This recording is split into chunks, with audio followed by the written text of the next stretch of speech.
Yo mga idol, kamusta? Sports Talk PH nga pala. Ang gloves ni Pacquiao, pag-usapan natin yan mga idol. Ngunit bago ang lahat ay huwag kakalimutang mag-subscribe at i-click ang notification bell button for more sports talk.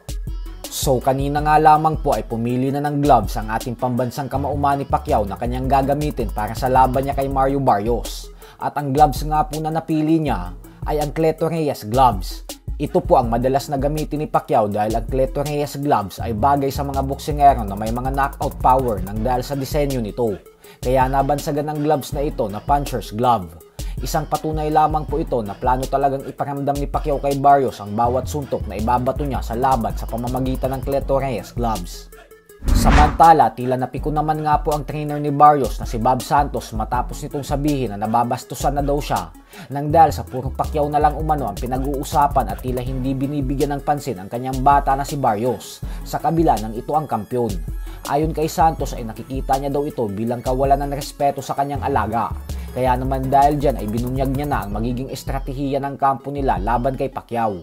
Giit ni Santos na buong tapang daw makikipagsabayan si Barrios sa ating pambansang kamao at hindi daw ito aatras. Sa tuwing magbabato daw ng suntok si Pacquiao ay sasabayan din ito ng suntok ni Barrios. Bukod dyan ay hindi na umano magpapatumpik-tumpik pa si Barrios at bagko sa umpisa pa lang daw ng round 1 ay magiging agresibo na talaga ito. Habang ang former 4 Division World Champion naman na si Mikey Garcia ay sinabing gusto niya daw na manalo si Pacquiao sa laban, pero sa palagay niya umano ay si Barrios ang magtatagumpay. Pero ganun pa man ay sana daw ay patunayan ni Pacquiao na mali ang kanyang prediksyon dahil gusto niya umano na muling gumawa ng record si Pacman bilang second oldest world champion sa buong kasaysayan ng boxing. Sa kabilang banda naman mga idol ay may mga bigating laban din po bukas na hindi masyadong nabibigyan ng pansin nang dahil sa natatabunan ito ng pagbabalik ni Pacquiao. Pero bagamat lahat ng atensyon ng fight fans ay nakay Pacquiao, ay wag din po natin papalampasin ang mga laban na ito dahil bukas na din po magtutuos ang 2 Division Undisputed World Champion Alexander Usyk at current IBF Heavyweight World Champion Daniel Dubois.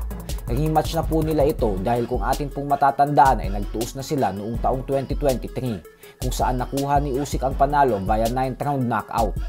Bukod dyan ay nakatakda din pong magtuos bukas sa Texas ang pound for pound fighter and current WBC Super Flyweight World Champion Bam Rodriguez at ang current WBO Super Flyweight World Champion Fumilele Cafu para sa isang bigating unification fight.